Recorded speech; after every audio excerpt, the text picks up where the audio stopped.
Okay, week 2, and the first benchmark is MA8A11. A catering service charges a $50 setup fee plus a set amount per guest to provide food and beverages for a dinner party. Below is a table that lists the total cost of a dinner party for a certain number of guests.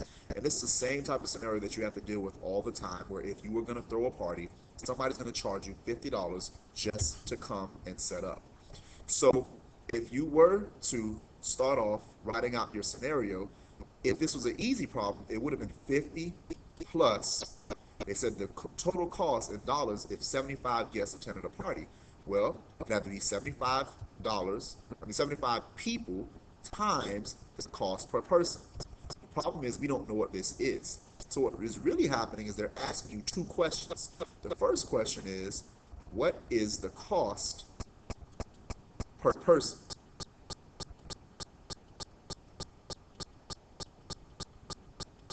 So you cannot answer the cost for 75 people if you don't know the cost per person. That creates the need for us to go to the table and to create an equation that will always be true for this person's catering service. So in this case, the total is going to be that $50 plus the number of guests times an unknown cost per person. Now that we know what the equation is going to be, our next task is to use the information that they've given us from this table to figure out what the cost per person is. So if I use any pair that I chose, and let's use 10 and 150 in this case, we can see that the number of guests is going to be G and the total cost would be T. So if I plug those in, instead of T, I'm going to put in 150 equals the same $50 plus the number of guests, 10 times X. To solve this equation, I'm going to subtract 50 from both sides, moving the farthest thing from the X first. These cancel. 150 minus 50 is 100. And I get left with 10x on that side. Divide both sides by 10 to cancel, and x is 10. So now the answer to my first question is, what is the cost per person? That answer is $10. But again, even though they didn't ask me for it, I could not answer their question until I found the answer to this question. Now we can go ahead and answer their question. What is the cost in dollars if 75 guests attend the dinner party? Now that we know that the cost per person is $10, we can then take that information and say that the total cost is going to be $50 plus the G is going to be 75 in this case for 75 guests times 10. Final order of operations, 50 plus 75 times 10 is 750. 50 plus 750 is 800.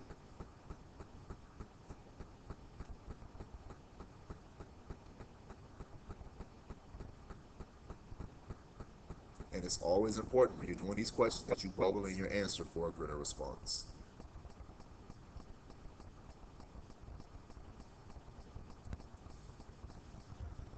Now let's look at MA8A13, which is basically looking at linear relationships and graphs. In this, you see a system of equations. And it says Caleb is buying small and large containers of coffee. He purchased 5 containers of coffee that weighed a total of 40 pounds. The small containers weigh 5 pounds and the large containers weigh 10 pounds. The equations and graph below can be used to determine the number of each type of container Caleb purchased, where X represents the small container and Y represents the large container. Number of containers is X plus Y equals 5, and total weight of coffee is 5X plus 10Y equals 40. So again, as you've seen, the theme is in this year's assessment, they're trying to get you to understand what all this information means. When you get to algebra, you're going to have to come up with these equations yourself. But in this case, they gave it to you, so good. But even easier is the question is, what are the number of small containers and large containers Caleb purchased? You're not responsible right now for being able to come up with all of this information. Your job is to just be able to read and interpret the graph that's given. So it's a very simple answer. The intersection is going to be the combination that works for both of the equations they gave you. So the intersection right here is where the number of small containers is 2 and the number of large containers is 3. So my answer is 2 small and 3 large. That's all you need to know for this problem. My answer is A, and I'm done. Let's look at another one from MA8A13. Greta and Titus each saved money every month so they could attend a nearby summer camp for 4 weeks. The graph below shows how much money they saved toward their goal. And then they give you the table for money saved for a summer camp session. Now this time we're comparing two of the same types of value over time. And this, you're probably going to end up having to do some comparisons and to see which one is higher when they meet each other, when they get to the same point. But it's still just as easy because all you're doing is interpreting the graph. The question is, which of the following is true? A says at the end of 12 months, Greta has saved more money than Titus. Well, is that true? Let's go over to 12 weeks. 12 weeks, you go up and you look. Titus is the one with the triangle, and Greta is the one with the square. So Greta has saved more money than Titus. That's not true. Titus has actually saved more money than Greg. That's not true, so eliminate it. Option B, after 6 weeks, they both have saved $100. Go to 6 weeks, look up to 100. Are they both at 100? No, they are not. Greta is, but Titus is not. Eliminate it. After 8 weeks, they both have saved $120. Go to 8 weeks, look up to the graph. Is that $120? Yes, it is. This is likely your answer, but let's check option D as well, just to be sure. After 9 weeks, they both saved $140. 9 weeks, go up to the graph. Is that $140? Actually, no. So this is confirmed to not be the answer. That's all you have to be able to do for this. Be able to make the comparison when they ask you to. All right, so let's look at one more for MA8A13. I'm sorry, there's actually 2 more. Tracy and her brother Carl are earning extra money by doing chores for people in the neighborhood. Tracy started with $7 and now she saves $5 each week. Carl started with $6 and now saves $5 each week. The table below shows the amount of money they saved for the first 4 weeks. After how many weeks will they both have saved the same amount of money, or have the same amount of money saved? Well, think about it. Just like if you were racing, if one person began with a head start, but they're both just as fast, the person who starts behind is never going to catch the person in the front. So in this problem, they start with a different amount of money, but they're saving the same amount each week. They both save $5 each week. So there's no way for Carl to ever be able to catch Tracy because he started behind and he's not saving more money. So the answer would be never. And there's nothing else to think about for that problem. So now let's look at what would happen if they don't have the same rate. Well, this time, Tracy started with $6 and now saves $8 each week. Carl started with $10 and now saves $7 each week. So even though Tracy started off behind, she's saving more money. So eventually and inevitably, they are going to be at the same amount of savings. The question is, how long will that take? Well, there are a couple of ways that you can do this. The first way is to follow the trend and see when they meet. So if it says that Tracy saved $8 each week, and she started at 6. Here's when you add $8, you get 14. Add $8, you get 22. Add $8, you get 30. Add $8, you end up with 38. And then you can go on and on. But what you should do before you go too far is do the same thing for the bottom. So you add $7 and you get 17, add $7, 24, add $7 to confirm that you're following the trend. But when you add $7 to 31, you end up with 38. So in reality, it's just 1 week after the chart ends that you end up with the same amount. So the answer is week 4. I don't recommend you do this all the time. When you see that these options are pretty close, It's a pretty good way to gauge, but the more precise way to do this is actually to set up an equation that represents both scenarios being true at the same time. So if Tracy started off with $6 and added $8 each week, W being the number of weeks, at some point that should be equal to Carl's $10 plus his $7 per week. To solve this equation, you have to combine like terms. So since they're going across the equal sign, you're going to have to perform opposite operations. Let's move the W's first. Since the 7W is smaller, subtract 7W from both sides. These will cancel, and that leaves you with 6 plus 1W, which is really just W, is equal to 10. From there, your next step is going to be to combine the constants. So since you're trying to get W by itself, subtract 6 from both sides.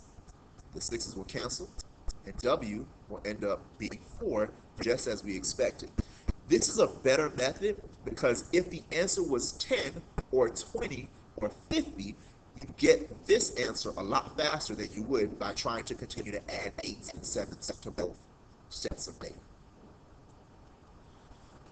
Okay, so let's look at MA8G 2.1. This is geometry.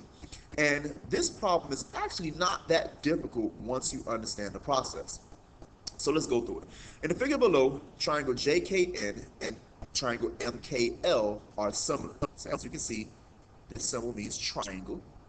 Triangle JKN and MKL are similar triangles. What is the length of line segment JM in millimeters? So they're asking you ultimately to find line segment JM, which takes you from this point here. JM is here. You highlight it. That segment there, from J all the way to M. Well, in order to do this, there are actually a couple ways you can do it, but we're going to focus on proportions. The first thing you're going to need to do is to identify the similarities. So the way that you identify similarities is you take your names of the triangles, J, K, and N, M, K, and L. You're going to rewrite them on top of each other. Now you know what the relationships and correlations are. So basically, J and M are similar pairs. K and K, obviously because they're the same, and N and L are pairs of angles that go together. So how do we apply that? J is here, and M is here. And we know they should be the same because they're both identified as right angles. K and K are also the same, so we're going to mark those off so that we know that those are the same. And then it says N and L are the same, so we're going to mark those off as well. And what I'm doing is I'm giving them the same number of markers so that you know that they're the same. That helps us tremendously because now we know what portions of the triangle are related to each other. They ask us for the length of the JM. Our end strategy is going to be, if this was easy, we would have taken this piece, JK, and added KM, which we know is 27. But they didn't give it to us, so that means we have to figure out what it is. The way that we figure out what that is by solving the proportion. So, what is the proportion that we're going to solve? It's going to be based on information that we know and solving for information that we don't know. What does that mean?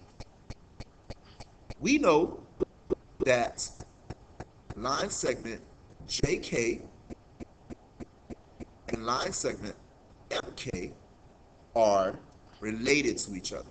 They're similar to each other because they're the same order on the triangles. So JK and MK are similar. So what we're going to do is actually put squiggly marks instead, just to identify that they're related.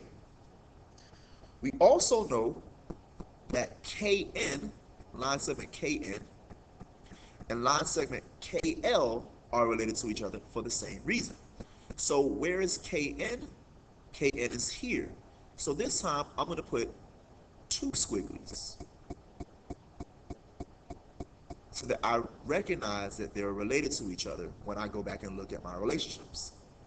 And then the only ones that are left are LM, so we put 3, and JN, so we put 3. All right.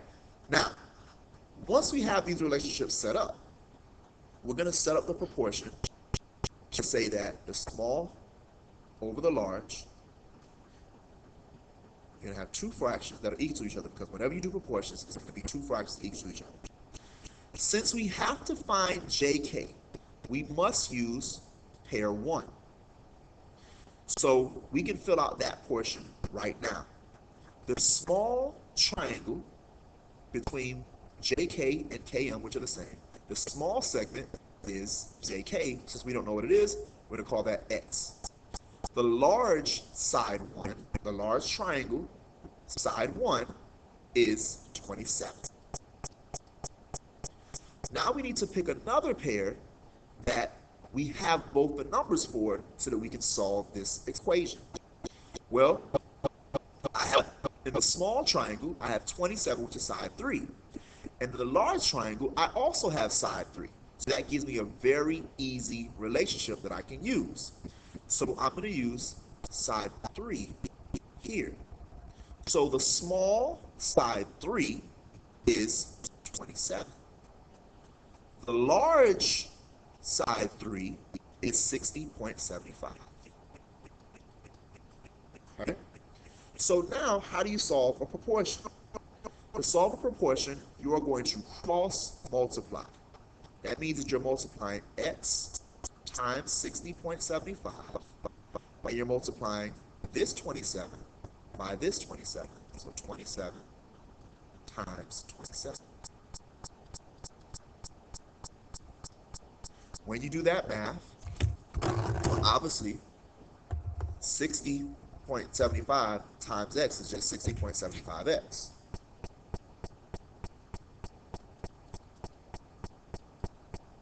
27 times 27 is 729. So 729 is equal to 60.75x. So to solve this problem, you're going to have to divide both sides by 60.75. These will cancel, and x is 729 divided by 60.75, and you get 12. Now, as we said before, even though they asked you for the length of JM, you couldn't answer that until you found the length of JK. But now we know that that's 12. Now that we found out that JK is 12, this problem actually becomes easy, because 12 JK plus 27 KM is going to equal the length of JM. So 12 plus 27 equals 39. So the answer is 39. And again, fill in your response. So the big thing is to make sure that you read the question and identify what information you need to answer the question that they're asking you for. MA8A42. So Paul saved $150 to go to the music festival. Admission and food cost $35. Tickets for various performances cost $7 per ticket book. Paul used the following inequality to determine the number of ticket booklets that he would be able to buy. So $35 plus 7x is less than or equal to $150. They gave you the equation that represents the scenario. So now they're asking, what is the maximum number of ticket booklets that Paul can buy? Well, in order to do that, all you're going to do is just solve this inequality. So again, we always rewrite it. 35 plus 7x is less than or equal to 150. So if you're going to solve this, the first thing you do is move the farthest term from x, which in this case is going to be 35. So you subtract 35 from both sides. These will cancel. And so 7x is going to be less than or equal to 150 minus 35, which equals 115. Next step is to divide both sides by 7. These will cancel, and so x is going to be less than or equal to 115 divided by 7, and you get 16.428. Let's call it 43. Now, at this point, you have a decision to make. Obviously, no answer makes sense but 16, but they could have very easily said or given you an answer choice of 17. Why is the answer 16? Because you can't buy .43 booklets. So remember, in real life scenarios, when they're asking you about purchasing something, you have to make sure that you answer the question in real life terms. Because you cannot buy 16.43 books, you must buy 16. It's also important to remember that this inequality sign, remember, it does not turn because you did not divide or multiply by a negative. So keep those things in mind when you're practicing these problems. So now we get back to MA 8A61, which is scientific notation, something that we've done before.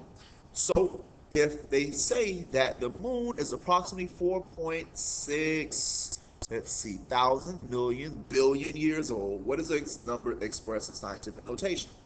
So as you always do, 4 is 6, 1, 2, 3, 1, 2, 3, and 1, 2, 3. The decimal point is starting here, but it's ending up moving over by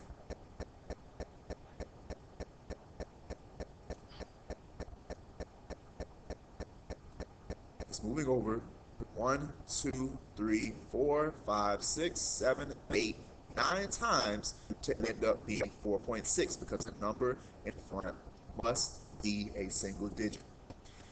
So that in itself means that you should have automatically eliminated B because that's not scientific notation. You should have automatically eliminated D because that's not scientific notation. But now between A and C, it moved 3, 6, 9 times. So the answer is 4.6 times 10 to the 9th. The answer is C. Let's look at another one. A pyramid measuring 5 billionths of a meter across is among the structures built by chemists from DNA, the biochemical that carries the genetic code of all life on Earth. What is a number expressed in scientific notation? So this is going to require you to be able to interpret the numbers in word format and put them in decimal format. In order to do that, you're going to have to kind of recognize a little trend. First of all, this says that it's 5 billionths, THS. Billionths means that you're going on the right side of the decimal. It's not getting larger, it's getting smaller. So how do you figure out how many times the numbers should, or where the number should be? Well, when you first start off, the first number after the decimal, to the right of the decimal, is the tenths place. And then you have the hundredths, and then the thousands. And this is what you have to recognize. The first 3 numbers take you to the thousands. But before, on the positive side, it takes 4 digits to get to the thousandths. So after the first 3, then you're going to have 10,000ths, and then 100,000ths, and then you get to millionths. And again, this is going to be 3 and then 6. Now you have to go to billionths, so you have 10 millionths, 100 millionths, and then billions place. So in order to do this, that means you had to move the decimal. The decimal normally starts here. It'll be 3, 6, 7, 8 times. Or in other words, the number should be the 1, 2, 3, 4, 5, 6, 7, 8, 9th digit, 5 billions. So which one of these has the billions as a 9th digit? It's five, so 1, 2, 3, 4, 5, 6. Nope. 3, 6. Nope. 3, 6, 9. Your answer is C. So technically, the way we think about billions and the way we think about billions is the same thing, but make sure that you write it out just to be safe.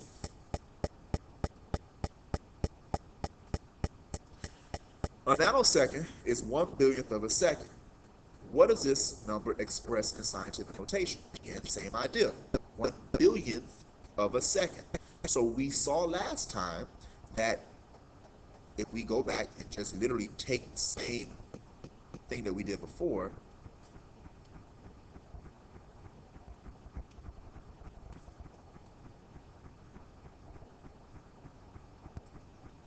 once again, and once you memorize this, you won't have to go through this whole process of writing it out every time, but we know that it's billionth. So that means that it's going to have to be moved all the way down to the 9th spot. So again, to make sure that you're not making any errors, you have to have the decimal would have started. The decimal would have started here, so you're gonna have a 0 in the tenths, 3 zeros, 1, 2, 3 zeros, and then 1, 2, 3 zeros to get to the billionths place. I'm sorry, so not 3 zeros, but now this billionths place would be a 1. That's going to be very critical. So if the decimal started here, to make this 1/1000th, then you're going to have to now, again, focus on how you would move the decimal. So you would move the decimal 3, 6, 9 times to make it 1 times 10 to the negative, because it's smaller than 1. It's a decimal 9th. The answer is 1 times 10 to the negative 9th. And also, just by nature of the fact that it was a billionth, you know that it could not have been C or D. All right, so that's it. That should carry you through week 2. As always, if you have any questions, please email me or contact me in any way necessary. And hope you do well.